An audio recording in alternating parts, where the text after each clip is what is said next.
Now, this is going to be a very quiet podcast. I'm listening to my favourite sound, the voices of Orthodox monks in Russia.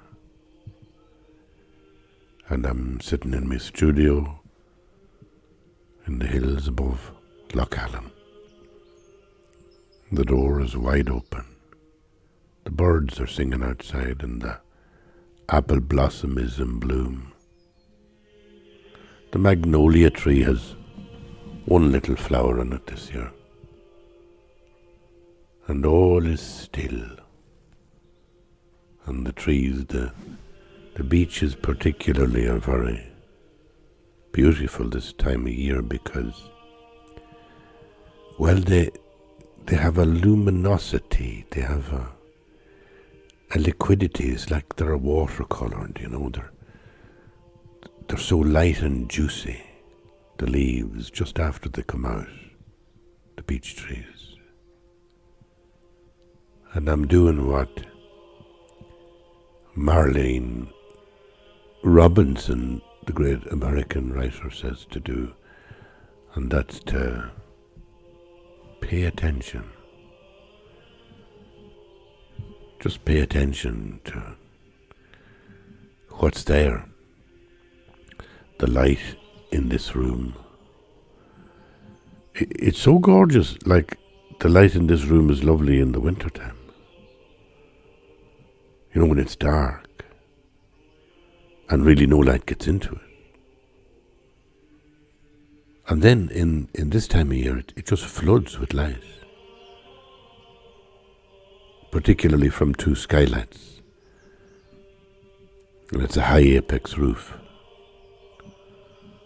So I'm blessed to have this room. I'm very grateful to have this space.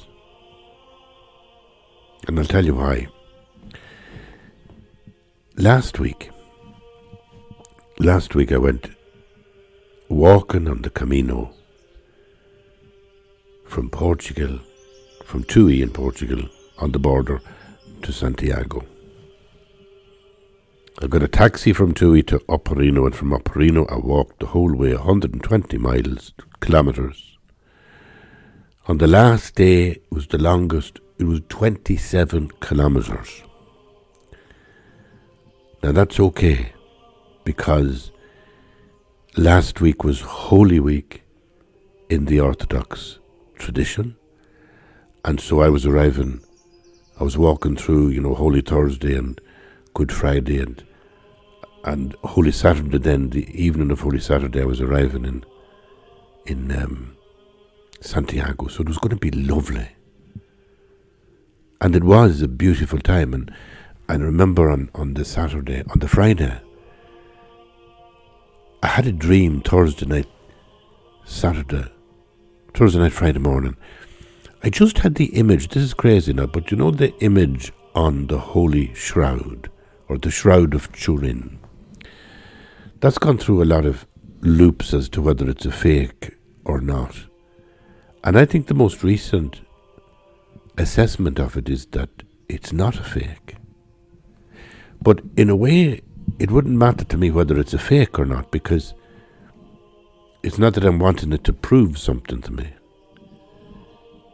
To me, it's like an icon. And it's an icon of the serene and dead Christ. And I find that an amazing image to look at and contemplate. And I felt great on Friday morning. That's just a week ago. I felt great because I dreamed it in my sleep.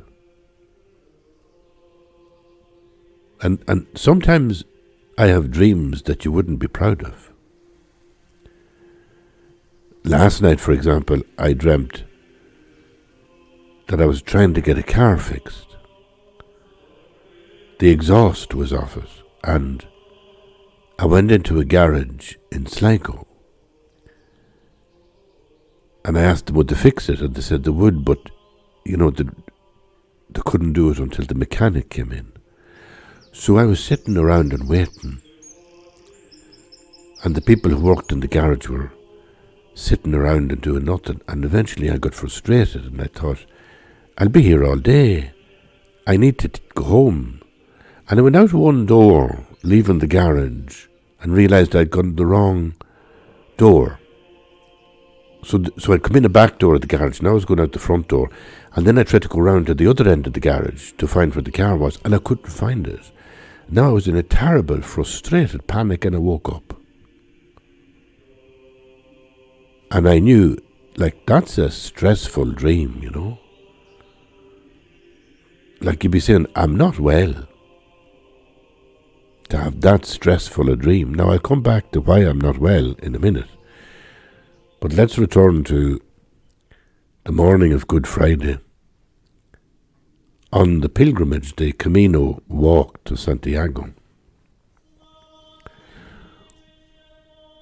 I woke up after dreaming that I'd been watching the shroud, the Holy Shroud, and there was nothing else in the dream, and it was so beautiful, it stayed with me all day.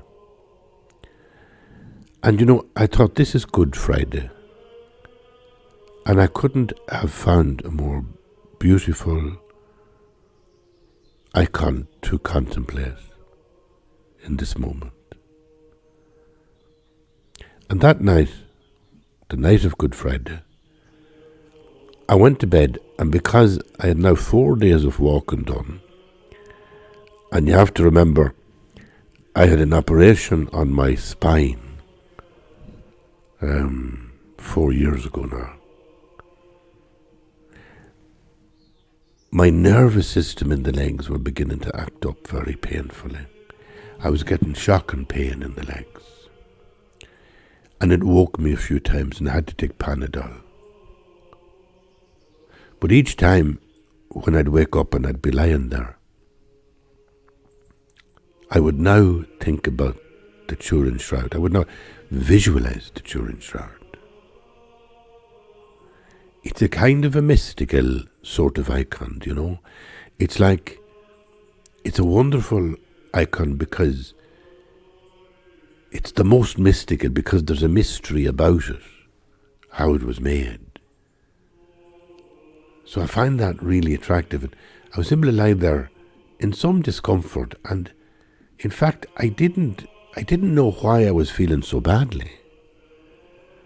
And I was wondering, maybe that the whole walk had damaged the nervous system, Maybe I had overdone it. And when I got up on the Saturday morning, my neck was sore, my legs were paining me, my hips could barely move, and I was putting on wet clothes. Because it rained non-stop from the time I left Ireland to the time I came back. It rained non-stop. I've never seen as much rain, sheets of it, and I have never imagined myself to be walking in so much rain. And the cape I had that was covering me, it's never been treated with spray to make it waterproof. I've had it for a decade or more. So it wasn't waterproof. And the rain would seep in. And the same went for the hat I was using. I had a Jackaroo hat. I got it about maybe 5-6 years ago from the daughter when she was coming home from Australia. But I never treated it with the spray that you should waterproof it with. So again, not only was it useless, but it was letting in the rain. It would become soaked damp, and then you had this thing around your head which was a ball of dampness. And I was doing everything wrong on this pilgrimage. So on the Saturday morning when I got up, well, I didn't know how I'd face the day with the amount of pain I was feeling in my legs and the amount of pain I was feeling in my neck. and putting on wet clothes, because every night I had to dry my clothes on a radiator in whatever hotel I'd be in. But on this particular night, Friday night, in the town of Padron, and we were in a hotel called Hotel Rosalia. Lovely hotel. It was a very simple kind of pensione. And I saw somebody, an American woman, going down to reception and saying, "How do I turn on the heating?" And he said to her with a straight face, he said, there is no heating. So there was no radiators to dry out the insoles from my shoes or anything else. And the following morning, therefore, you were putting on wet clothes. And you had 27 kilometres ahead of you. And it was raining worse than any other day. I thought I'd get pneumonia. But we marched through it. I met a wonderful woman from Dublin.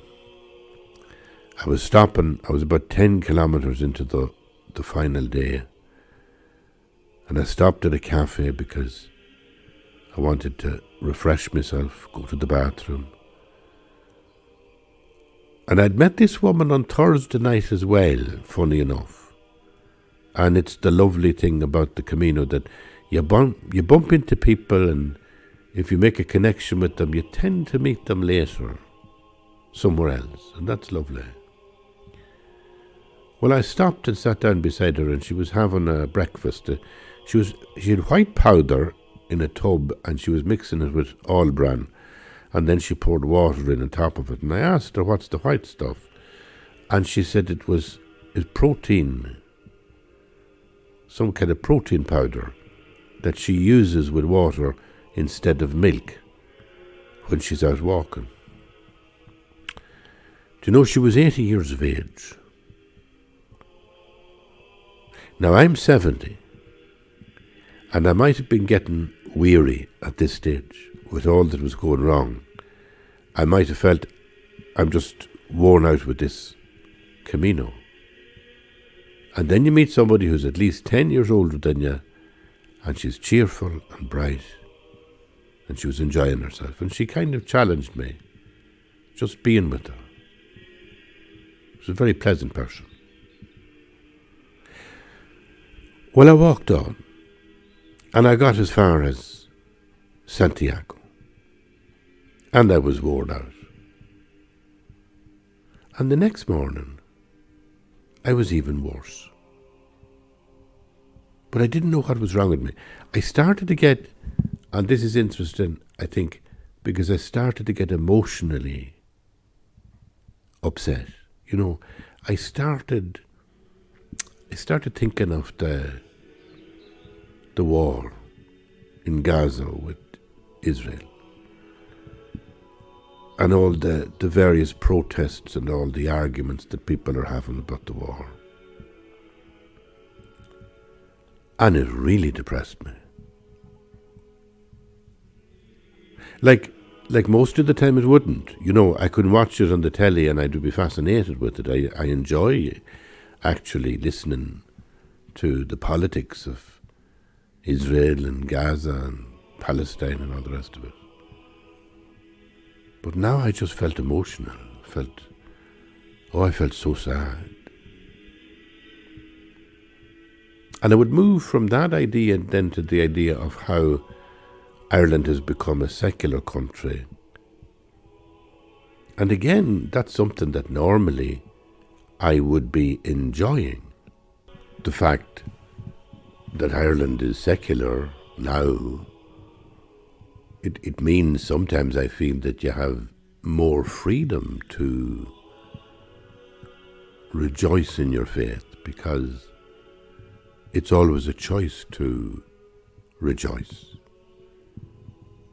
And I think there's a stark contrast, for me anyway, you know, with the anxiety that is in the secular world in Ireland about everything, like the amount of fear that drives things, and the worry and concern about global warming, about violence, about immigration, about human safety, about violence in families and to women, poverty, homelessness, the housing crisis.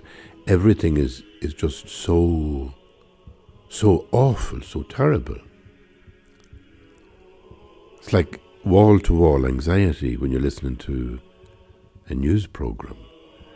And so, in some sense, I always find there's an amazing contrast if I just pray.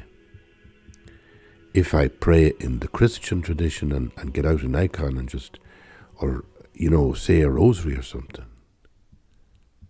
It brings me so much consolation, and it's such a contrast to anxiety that I cherish it.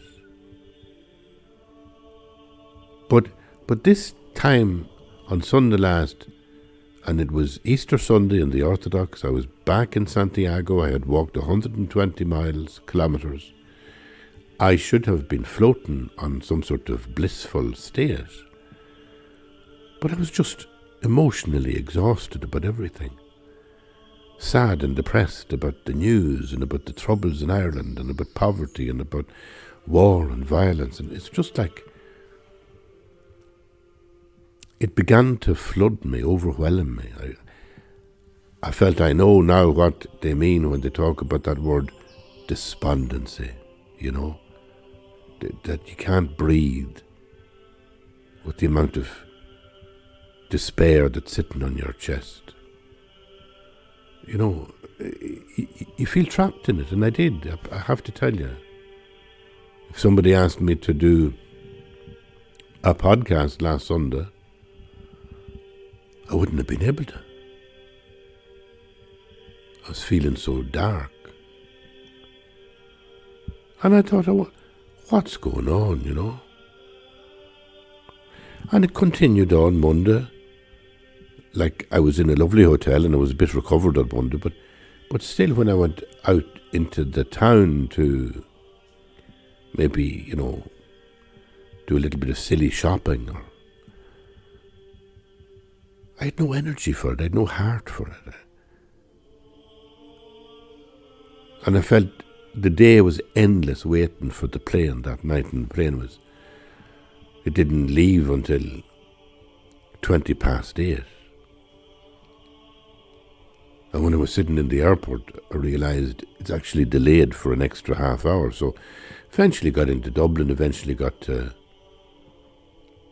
Leitrim about maybe 2 a.m, went to bed exhausted, and then the following morning I got up.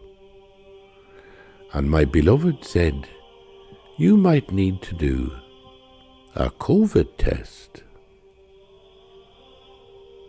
And I did the COVID test and I got all the answers I wanted. That's where my pain was coming from on Friday. That's where the trouble with all my nervous system and the legs was coming from. And that's where the emotional melancholy was coming from. And I felt, I've learned a great lesson again.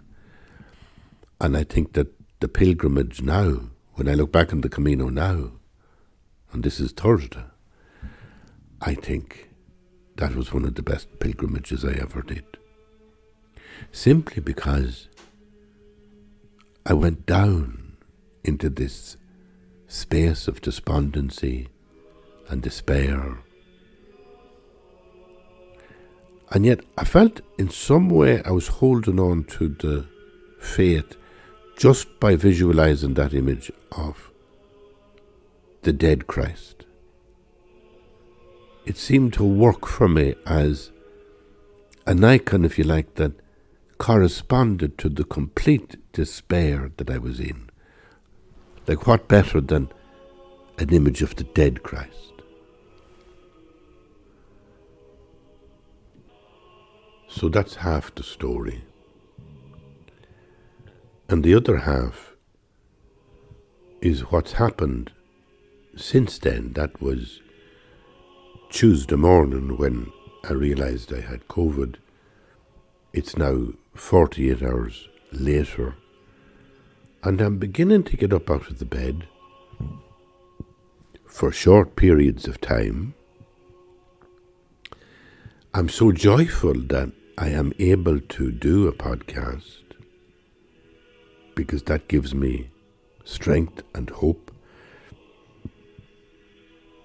In some way, the podcast is a way that I embody my faith, express my faith. And I think you need some way that you express your faith. But it also has been a lovely 2 days because I feel the body, maybe not recovering yet, but I can feel the COVID in me attacking me, and I can feel that it's not winning. That I'm winning, that my body is strong enough to resist it. So the first day, yes, Tuesday, it was all in the head. It was so much in the head that, the way your nose gets so hot and painful and tender that you can't bear to breathe and you can't sleep. And then that gradually has been dying down, but what's coming worse in the past 24 hours is a feeling of like a weight in the lungs. And I'd be very worried, obviously, that you wouldn't get COVID into your lungs or into any further part of your body. So it's a serious and dangerous enough thing to be dealing with, COVID. But I feel that, please God, as they say, I'll get out of it. And the first thing that it made me think of is obviously that the people who are suffering in war, they have a lot worse to deal with than COVID. The nightmare of being homeless, or of losing your children, or your parents, your family. The experience of being bombed,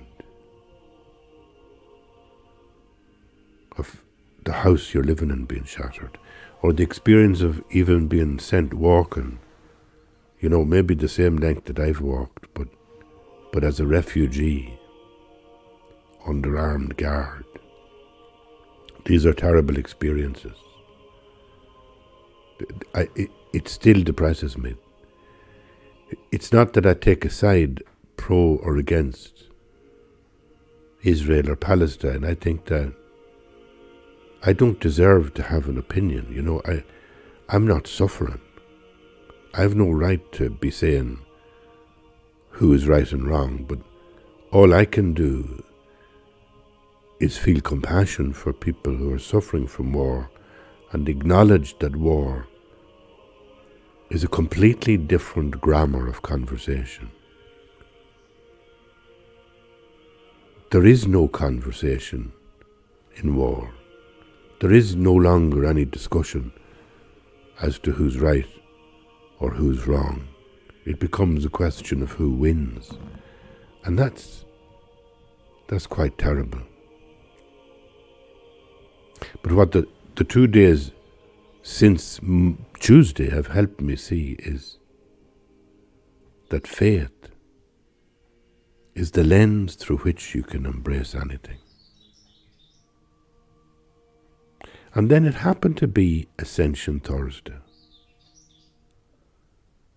Now, Ascension Thursday is like, at a literal level, it's like, okay, Jesus is resurrected from the dead. He's with the disciples. He appears to people and walks through a few walls and shows people his hands and his feet and the wounds. And he does a few wonderful pieces of presents with them. And then he says, I have to go. And they all gather on a hill. And he's taken up into the clouds to be at the right hand of God. And he will come again. So that's the narrative. Now, to think about the narrative just the truth of it in a poetic way. I was very moved. Marilyn Robinson, this American writer, I read a phrase she uses in her most recent book, Genesis. She says, the Bible is actually a theological grappling with the problem of evil. And I thought, well, I never thought about the Bible like that before. Like, you think about the Bible as it's these stories about God's interventions in human history.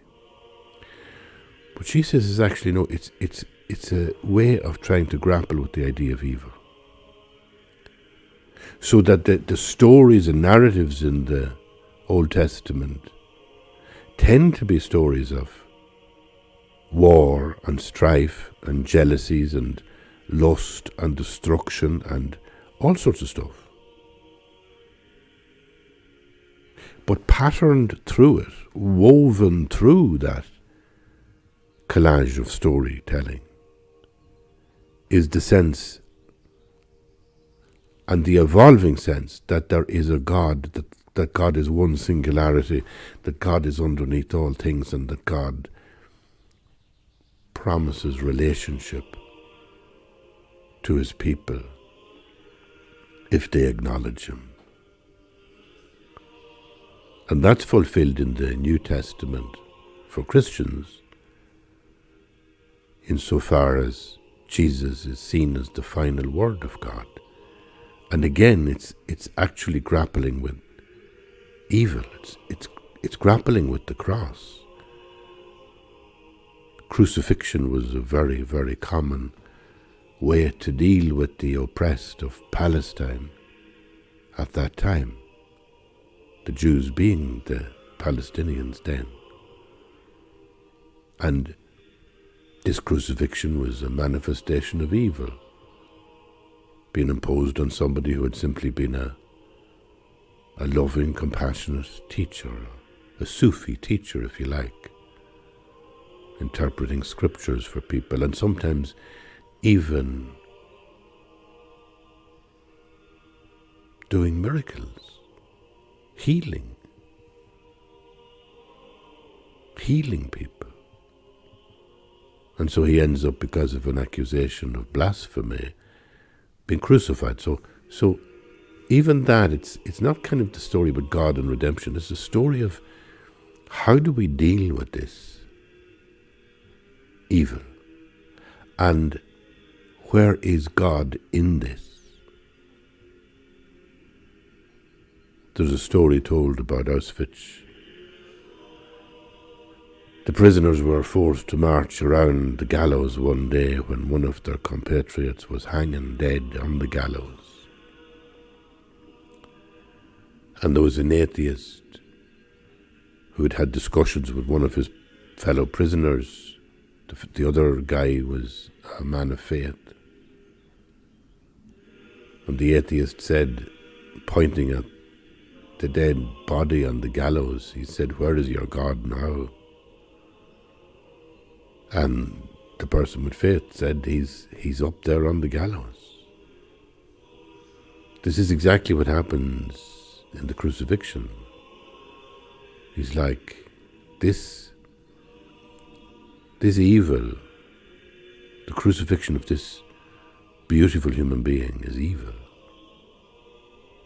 So where is God in it?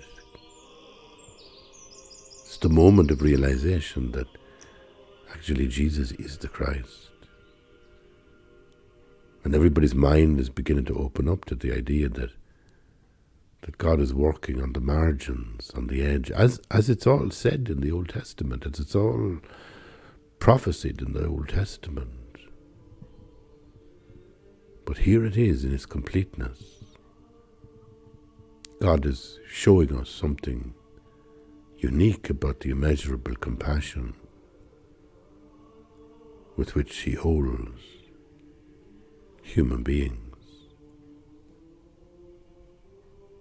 And this turns into, it's just such a beautiful, complex transition story from the crucifixion to the resurrection, and Mary Magdalene staying at the tomb, staying with the body, and then the body disappearing when the women come on the morning after the Sabbath. And it's like, where's the body? And then gradually there's these stories emerge that people have had experiences of Christ present. And all of them, if you take them metaphorically, and that's not to say that I don't take them literally, but the best road into them is to think metaphorically. And thinking metaphorically, let's say if you take the two guys on the road to Emmaus, and they're talking about the terrible things that happened in Jerusalem, and they meet this guy, and this guy talks to them, and he doesn't seem to know about it, and he's all happy with everything, and then they sit down and they break bread and they drink wine, and they recognize him in the breaking of bread. So, is that story in some way a recognition of Christ in the Eucharist? You can imagine the way that they had remembered Jesus saying, do this in memory of me, and then they're doing this, they're having these gatherings to try and experience this presence, and this presence is growing, and they're breaking the bread, they're sharing the cup, and they're actually having an experience of a limitless compassion in God that they never had before. Because to say that Jesus is the Word of God, to say Jesus is God, that is something new. It's actually something that has never been claimed before and hasn't been claimed ever since in the same way. That the life of somebody like Jesus is the life of God. The Godhead is within, completely, fully present in this moment of Jesus. So he becomes the Christ. So it's a new idea of what the Christ might be, not as a political liberator, not as a social justice activist,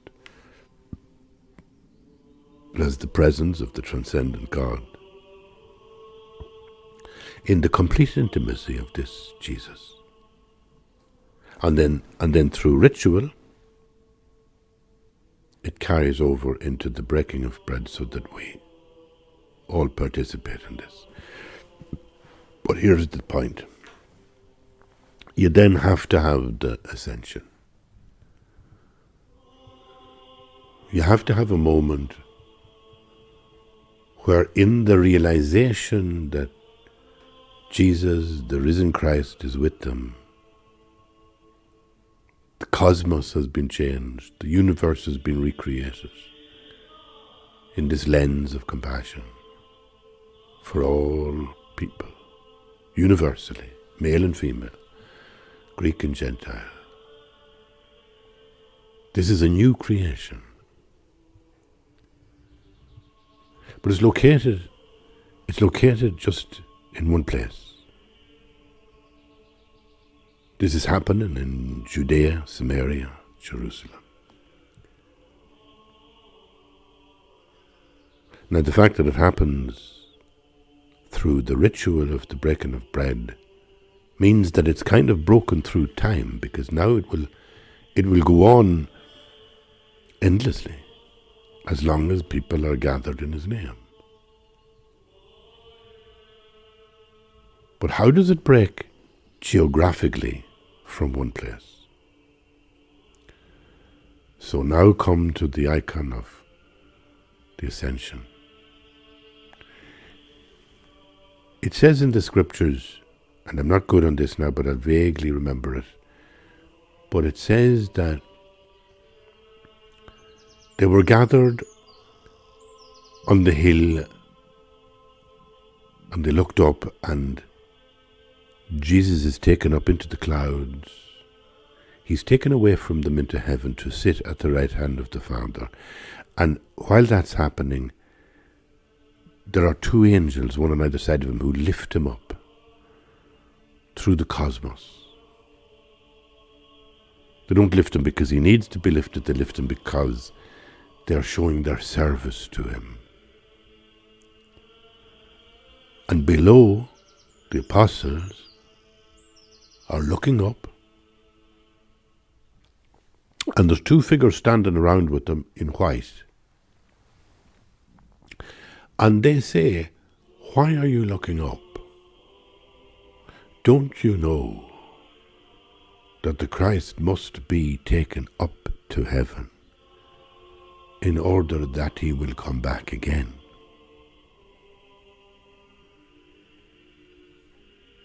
So rather than thinking about Jesus and thinking about the risen Christ as a mysterious, mystical, powerfully transformative event that changes history and that happens in Jerusalem, instead of thinking it in that location any further, you acknowledge that the being of this Jesus has now gone from the earth. And the earth and the dust are earthly things. But in symbolic language, when you look up into the sky, you're looking into the heavens.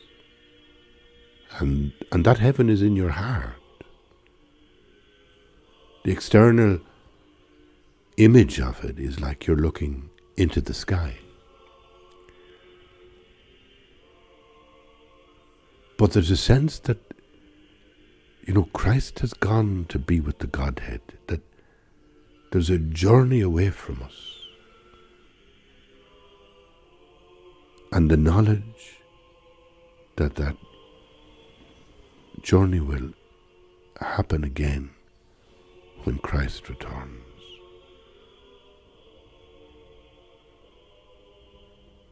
So when I'm sitting here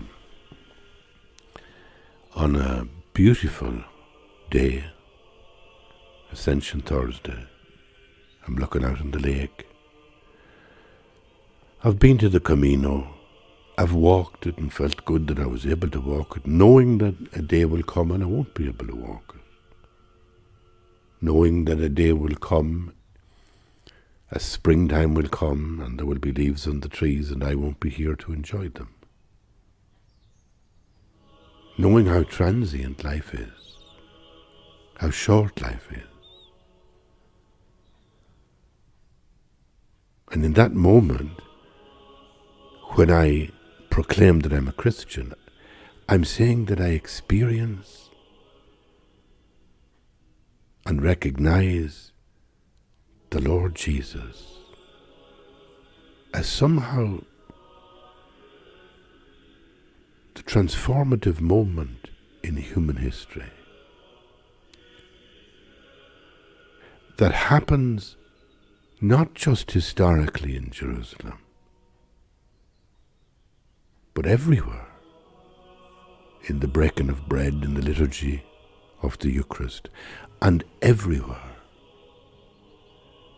in that Christ's ground of being and centre and root is now at the right hand of the Father. And so I look out the window, I look out the door. I know I'm in heaven now.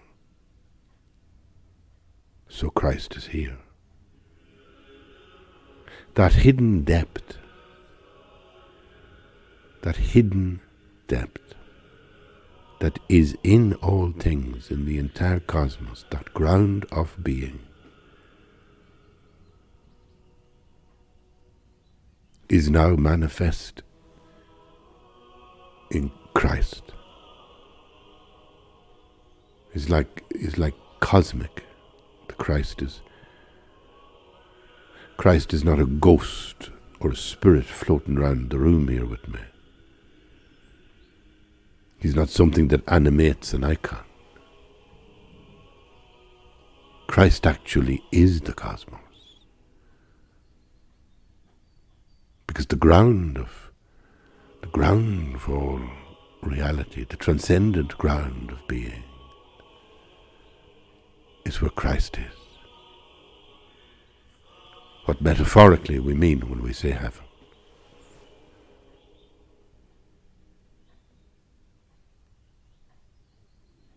And I have to still deal with the problem of evil. I have to deal with the problem of evil, not just like in other people. I mean, yes, the war in Gaza disturbs me. The war in all sorts of other places disturbs me. The anger and the anxiety and the negativity in the world disturbs me. The violence to people in my own country disturbs me. But that's like dealing with other people's evil. I also have to deal with my own. My own would be very much the tendency to be negative to everybody else because I'm judging them to be wrong about what their political beliefs are. And despondency is also seen by Evagrius as one of the deadly sins. You know, that's really interesting because sometimes we kind of coddle ourselves with a sense that despair or despondency is something done unto us.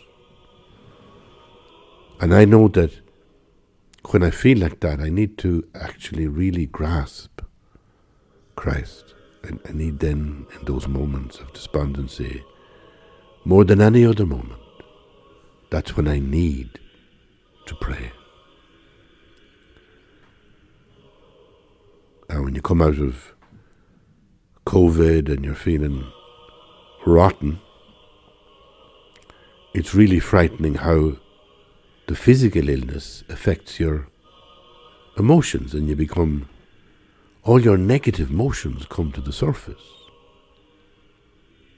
All your prejudices, all your hostilities, all your bitterness, just all surfaces like in a big wash.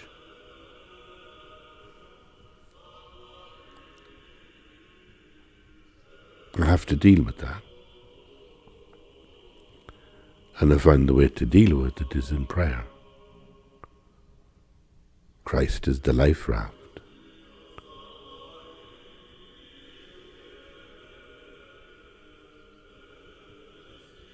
So that's how I'm feeling today, on this beautiful day. And I'm barely able to talk, but I'm so happy because, you know, the podcast for me is therapeutic in itself. Sharing, it's sharing all the confusions of my story as somebody who has faith. And I'm grateful to be able to share it with you.